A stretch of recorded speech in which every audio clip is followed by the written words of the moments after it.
Okay. Hello, people. I'm making this video explaining why I love Batman v Superman. Um, this is a movie that came out 4 years ago, and I'm gonna admit I'm a DC fan, but I don't just defend this movie because I'm a DC guy. I don't see things in brands I don't see things. There's Marvel movies I like, but BVS came out at a time I'm gonna start from the beginning when they when Man of Steel came out back in 2013. I remember going into it like, this better be good because the Superman movies up until Man of Steel have been shit. I'm sorry, you had Superman 4, even no, you had Superman 3, you had 4, which aren't good. I liked them as when I was a kid, but they don't age well. And then Superman Returns was fucking just bad. It was so boring. Yeah.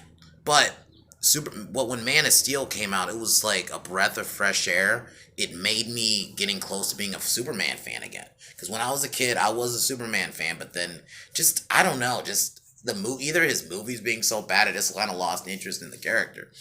But then, like a month after Man of Steel came out, and I'm gonna do a video on Man of Steel why I love it too at some point. But a month later, they announced that BVS was happening, that we're going to finally get a live action Batman Superman movie. And then after that, Ben Affleck was cast as Batman. And I'll admit, I was initially a little skeptical. I wasn't as like, what the fuck? Why Ben out? I was more just like, why? I was a little bit like, okay, that's a weird choice, but we'll see. But then I think like a year later, you saw his first look in the suit standing next to the Batmobile. I'm like, oh, right. I like the more classic gray and black, because mainly the Batman costumes we've been getting were all black, basically. So we're kind of getting a more traditional comic Batman costume, which clearly was based off Dark Knight Returns, which I'll admit, I initially wasn't a big fan of the giant badass, but then the more I saw it in the trailers, and in that first trailer, man, that is probably still to this day probably my favorite comic book movie trailer. And then the movie came out, and I really liked it. And I'll admit I had a little bit of issues after, but then the more I watched it, it just became better and better. It was something different. It was a movie that made you like pay attention. It wasn't just a movie like an MCU movie. I'm gonna keep it real, where you're just watching it and you just kind of turn your brain off and just enjoy the acting. I'm not saying there's nothing wrong with those movies, but I'm just talking about like it was something different, and it was something I've been kind of wanting for comic book movies for a long time. And then the Ultimate Edition came out, and man, that movie that brought it up so much. Like I was already at a 9 when I initially reviewed it, but then it became like a 9.5 now. That's where it's at now. With that Ultimate Edition, it brought it so much up. And what they did, let me just start off like the way it opens, like with Batman or Bruce actually being there during the fight in Man of Steel with Zod. Like you actually see he's there. And that's why he has gripes with Superman. That look on his face when he's holding the little girl and he's looking up at Superman, you see that rage in his eyes. And there's no dialogue spoken. It's just and then um and then what they did with Superman, like even though he's been Superman for 2 years, you still have those questions on like you have half the people who like him and think he's a god, and then you have half the people who don't trust him. And with the results of Man of Steel, and then this is the consequences. What Jonathan Kent said, that the world is not ready for you at the time.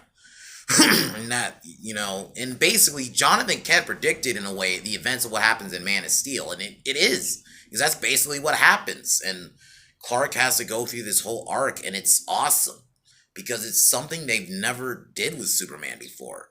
Not really. I mean, in some comics they did. And I understand like there are people who didn't like it because it was too different.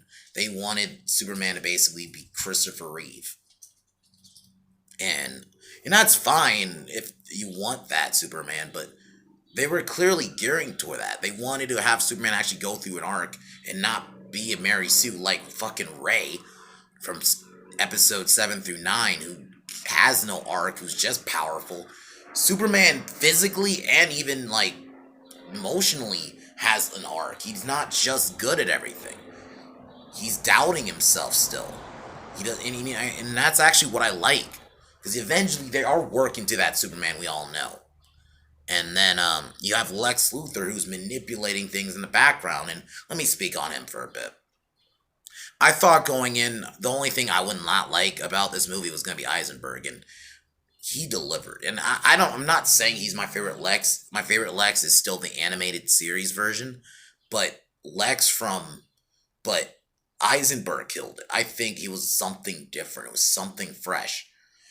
His Lex actually felt evil. Like, the way he just let Mercy die in that courthouse, the courtroom, and just all the stuff he was manipulating, and just from the background, how much of a genius he is. It's something different we haven't gotten from a Lex Luthor, and much respect to Hackman. I was okay with Kevin Spacey's Lex, even though that Superman Returns sucked. He was one of the better things about that movie. And then I didn't watch as much Rosenbaum's Lex from Smallville, but Eisenberg, just something about him, and then that scene where he's like giving his reasons to Clark, and the fact that he knew Bruce and Clark were Batman and Superman. That's why he brought them to the party. And he says Bruce Wayne meet Clark Kent. He knew who they were. And that's why, like with Batman, what he was doing was you let your family die, and you let this alien, and like that's why he partially basically let him steal the kryptonite after because once the courthouse blew up, Bruce just he stole the kryptonite. I'm gonna get to why I love Ben Affleck's Batman in this video too. But just, yeah, Lex manipulated things. And with Superman, the reason he hated him was because he viewed Superman as a fraud, and he wanted to prove it. He didn't want to just do some real estate fucking project. He had a problem with Superman. So what he did was he wanted to prove he was a fraud. So he would either have him kill Batman, proving that he's not all good, or if Batman kills him, that he's not all powerful.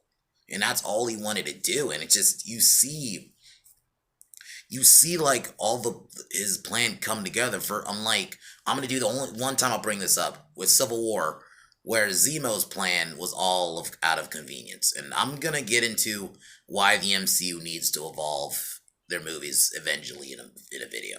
But I just wanted to bring that up just as a comparison. But like Eisenberg's Lex, just his plan, and in a way he kind of did win. Superman died in the end. Hold on. Sorry about that. Notification. But now, and then Superman, you see him go through that hardship, and when the courthouse blows up, his face in that. Henry Cavill's acting is underrated in this. Some of his faces he makes, yes, he doesn't smile every 2 seconds. I think some people need to get over that. Like, y'all need to realize Superman is a complex character. He's not just the Reeve version. No disrespect to Reeve, but I'm just kind of tired of this mentality that Superman can't be something different because he's not the version I grew up with. And I think that is a big reason a lot of people didn't like this movie. They couldn't stand that this wasn't the version they grew up with. But anyway. And then, you see his love for his mother, his love for Lois, and you see their relationship grow. And I actually love Amy,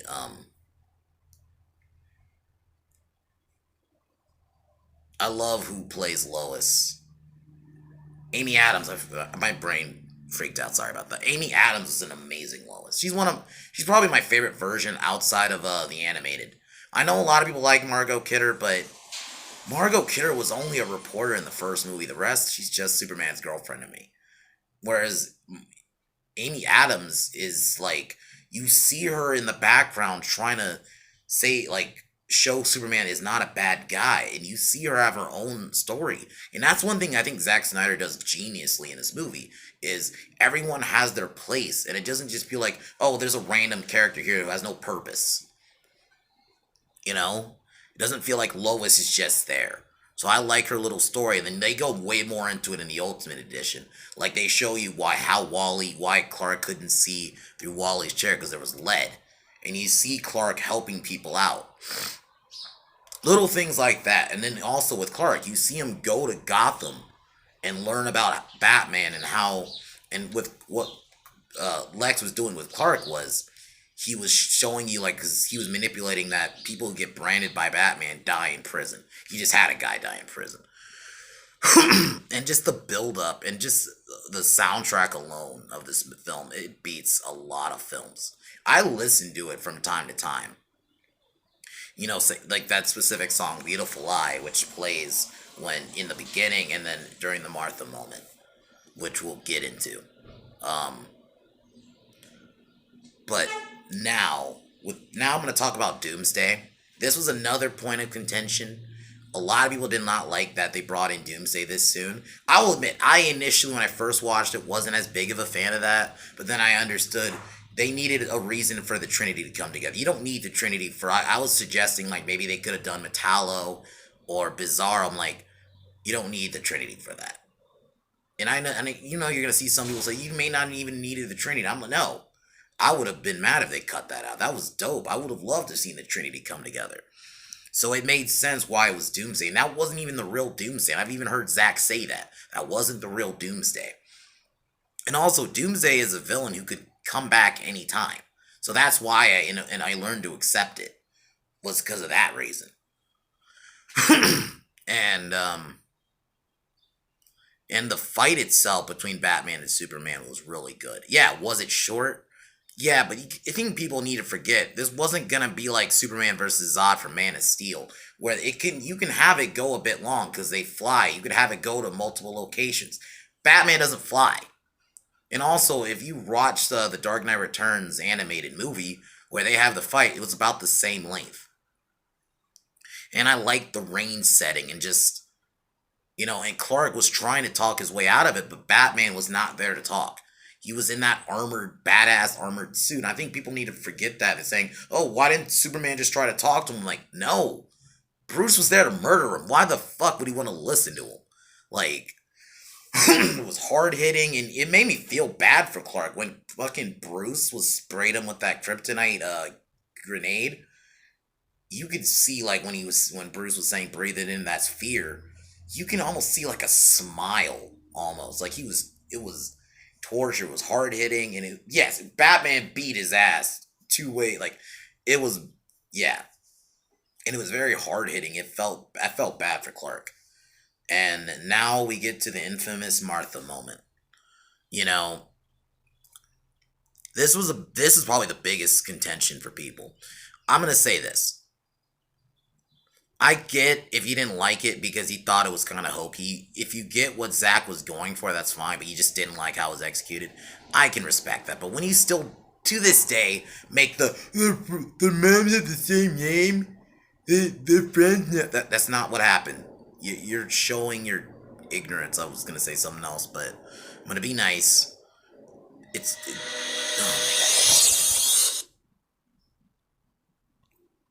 Sorry about that. Notifications. I'm doing this on my phone. Um, like it's not what happened. It wouldn't have worked if you had just had Clark save my mom. Bruce just all he sees Clark as is this alien who could potentially do something. That's all he sees him as, and it doesn't help that his Robin died, and he's jaded. So he doesn't believe like some alien is just there to protect them. And then he saw the results of what happened in Man of Steel with the destruction, which BVS answers those questions why that happened in a way. And when he said Martha, it was a trigger word. It was something that snapped him out of it. And then you go back to that moment, and I think he started realizing he became Joe Chill. And then, and I get it. It's easy to me when he was like, why did you say that name? I get it. But, I don't know, I thought it worked. And then that music kicked in and just, it made him realize what the wrong he was. He was about to murder a man. And I'm gonna get into the whole Batman killing thing and some other things. But just that moment just made him snap out of it. It just him saying my mom wouldn't work because all he saw Clark as was this alien. That's it. And I mean, and it almost comes full circle if you watch. Well, actually, no, I'm gonna get into that when I get into Superman's death. But I was cool with the Martha scene, and then after that, you got, in my opinion, the greatest fucking comic book fight scene. It just to me is. I mean, before it was the Man of Steel fight between Zod and Superman. That's still like number two, but that warehouse scene with Batman was the shit. That is how Batman should be fighting. It was good choreography, the music. It wasn't just this stupid choreography where it's like one at a time. They were all coming at him. And it wasn't just like, and it was no stupid jump cuts and shit. It was just straight up hard hitting. And especially the Ultimate Edition version. I can watch that fight every time. And that is how I think Batman should be. And I don't know if Robert Pattinson could even do something like that warehouse scene. I just don't know. And then now Superman's death. This is another big one contention. A lot of people felt like they rushed his death. For me, why it worked, two reasons. The more I thought about it, I've read the death of Superman, and I don't really see how you can make a movie of that because the comic is very much 90% of it is just Superman and Doomsday fighting. In the beginning, is him fighting the Justice League, then Superman. Supergirl has her own little thing, and then there's the ending with the funeral. And I think they did that fine in BVS. I think it worked. It was to set up the Justice League. It also redeemed Batman and Wonder Woman. Like with Wonder Woman, she had walked away from humanity 100 years ago after what happened in Wonder Woman, the Wonder Woman movie, which was also another great movie. That's why she walked away in the horrors, but it brought her back because she realized, you know what, I can be a hero again. And I can protect humanity. Also, Superman's death brought Batman out of it. A lot of people mistake that the scene where he has the Martha moment, that's his no. That's just the moment of realizing that Superman isn't a threat. But that doesn't mean he's still not like jaded still. That's and a lot of people complained about him killing. Seem to forget that almost every live action iteration of Batman is killed. Even, Christian Bale's Batman killed, I'm naming it. He killed Two-Face. He killed Harvey Dent. He killed Raish. I don't care if you go, oh, that wasn't really, he didn't really kill. No, he killed him. He straight up killed Talia al Ghul and that one guy when they got in the car. He shot him with a bat pod. They both died. And I'm not like mad about that. In Keaton's Batman straight up murder. He shoves a bomb down a dude's chest. He burns a guy alive with a Batmobile. He kicked a guy down a tower. Like I think almost all versions outside of Clooney, he's like the only one who hasn't killed. And even like the Arkham version has killed. They just don't explicitly show you. I mean, the way he elbows people in the neck, the way you can blow up people in the Batmobile, get out of here. Every version is killed. Zack Snyder at least made it a storyline. And it made an arc to where, and it maybe was a partially, because remember, Robin died. You see that his Robin is dead, and you have that scene where he looks at the suit, which was amazing. You just have a few of those, like where Bruce is looking at his suit, because he really wants to be Batman, because Bruce, in a way, especially in this movie, is a mask. The Batman is the real Bruce. And then also you had the nightmare scene, which was awesome. And I understand a lot of people who didn't read the comics didn't understand it. That was supposed to be something for later on in Zack Snyder's Justice League, which was supposed to be a teaser for Darkseid, and Lois was supposed to die. And Darkseid was supposed to kill Lois, and it was going to make Superman succumb to the anti-life equation, and he basically becomes a Darkseid's right hand. And that's how we get the nightmare scene. That was actually supposed to be a look into the future. But, you know, at the time, you can also use it as just more Bruce's paranoia. That's what he thinks Superman's basically gonna be. But it was actually supposed to be a setup for his Justice League later on that we never got. But Batman killing, he made it a storyline. And maybe he realized, but when Superman died, he brought the light out of Batman, and it showed, you know what, maybe I can be that Batman I once was. That's why that he had that men are still good scene in the end there, and why he thought he failed him. Because of it, you know, Superman brought that light out. That's why you eventually, it comes full circle. As much as I don't like the Justice League we got, which I call Justice League, that scene where Bruce says he's more human than I am, even though he's an alien, he had a regular life, he had a regular job, you know, he had a wife, he had a girlfriend, like he had like a normal life. Whereas Bat Bruce, his whole life, you know, not just his parents dying, you know, being Batman, becoming bitter, like you know, so it comes full circle. And Superman's death was brought that light out of it, and same with Wonder Woman. And I think that's why I thought it was executed well. And Ben Affleck, his suit, his demeanor, you brought that fear aspect back from Batman. You don't really get that anymore. Whereas you have that Batman's supposed to be scary, and you have that fear factor with Ben Affleck's Batman. So that's why he's my favorite Batman. Henry Cavill just kills it as Superman. His whole arc, and then it's unfortunate we never got a real follow up to BVS. I don't look at Justice League as a real follow up. And just all around, I love that movie. 4 years later, we're still talking about it. Even if people hate it, we're still talking about it. You don't get a Civil War 4 years later. You know, even a year later after Endgame, you don't feel that hype for Endgame. It came and went. A lot of these MCU movies, or even other superhero movies, kind of just get forgotten. Even though people claim it's bad, we still debate it 4 years later. We get it trending on Twitter 4 years later. That says something about that movie, like it or not. And this is why I think BVS is an amazing film, and I'm going to watch it. I'm going to continue to watch it. I'm going to continue to support it. I'm going to continue to support Zack Snyder, which is my next video. I'm going to go into why I'm a Zack Snyder fan, why he's one of my favorite directors, and all. But I just wanted to say that. I wanted to get that out there, why I love this movie this much. And, you know, if you can disagree, that's fine, you know. But Batman v Superman's awesome. I'll talk to you guys next time. I just want to get that out there. See you guys. Peace.